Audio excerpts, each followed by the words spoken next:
जय श्री राधे। नवरात्र के 9 दिन अति शुभ माने गए हैं किसी भी जप की साधना के लिए, किसी मंत्र की सिद्धि के लिए एवं किसी साधना की सिद्धि के लिए इन 9 दिनों को अति महत्वपूर्ण माना गया है।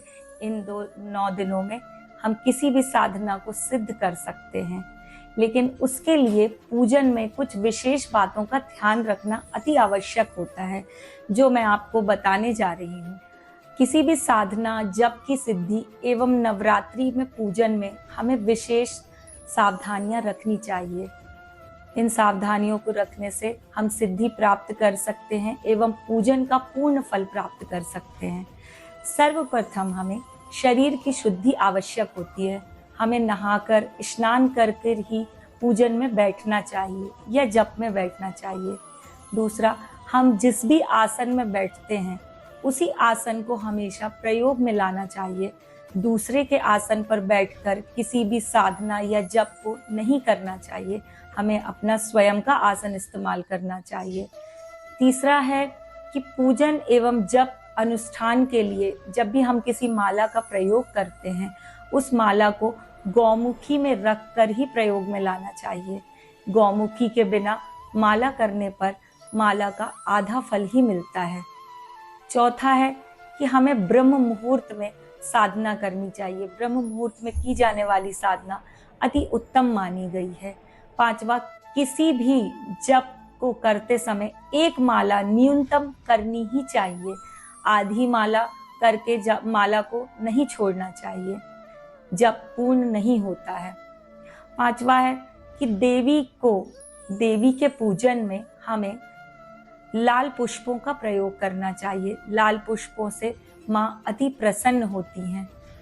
जब भी हम सप्तशती का पाठ करते हैं तो सप्तशती की पुस्तक को रहल पे लाल कपड़े से ढककर चौकी पर रखकर ही उसका पाठ करना चाहिए। हाथ में लेकर सप्तशती की पाठ कभी नहीं करना चाहिए। हाथ में लेकर किया जाने वाले पाठ का आधा फल प्राप्त होता है। एवं नवरात्रि में 9 दिनों में सात्विक भोजन ही ग्रहण करना चाहिए। आप व्रत हैं तो बहुत अच्छी बात है। यदि व्रत नहीं भी रह रहे हैं तो भी सात्विक भोजन का ही प्रयोग करना चाहिए। मांस, मदिरा, प्याज, लहसुन, इन सब चीजों से दूर रहना चाहिए। पाठ या स्तुति करते समय शरीर को हिलाना डुलाना नहीं चाहिए। इससे पाठ का आधा फल ही प्राप्त होता है। साधना नित्य प्रति जिस समय पर आप बैठकर कर रहे हैं उसी समय पर रोज करनी चाहिए। अगर आप ऐसा नहीं करते हैं तो हमारे देवता नाराज हो जाते हैं। पूजन में इस्तेमाल होने वाली सभी सामग्रियां अक्सर ऐसा होता है कि ज्यादा हो जाती हैं, तो बची हुई सामग्रियों को यहाँ वहाँ नहीं फेंकना चाहिए। जितनी भी सामग्री पूजन के बाद बचती है उसे तालाब या नदी में विसर्जित करना चाहिए।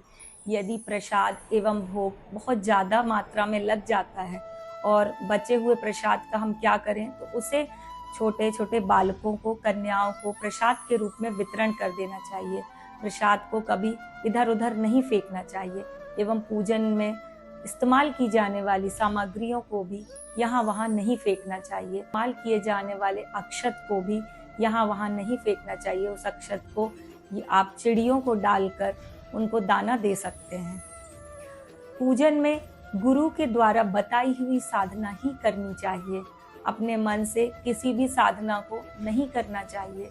गुरु के द्वारा प्रदत्त मंत्र से ही जप करना चाहिए, क्योंकि गुरु ही हमारी साधना को सुरक्षित रखने में सक्षम होते हैं। इसलिए गुरु के द्वारा बताई हुई साधना को करना उत्तम माना गया है। पूजन में सूतक पातक यदि आपके घर में लगा हुआ है तो किसी भी प्रकार का अनुष्ठान घर पर नहीं करना चाहिए।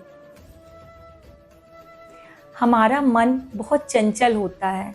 हम अक्सर जब जप में बैठते हैं, पूजन में बैठते हैं, तो कुछ समय बाद हमारा मन इधर उधर जाने लगता है। इसके लिए हमें पूजन में माँ का चित्र सामने रखकर जप या साधना ध्यान करना चाहिए। ऐसा करने पर हमारा ध्यान जिसकी भी हम उपासना कर रहे हैं उस पर केंद्रित रहेगा। साधना में विघ्न नहीं पड़ेगा। कोई भी जप या पाठ करते समय बीच में नहीं उठना चाहिए।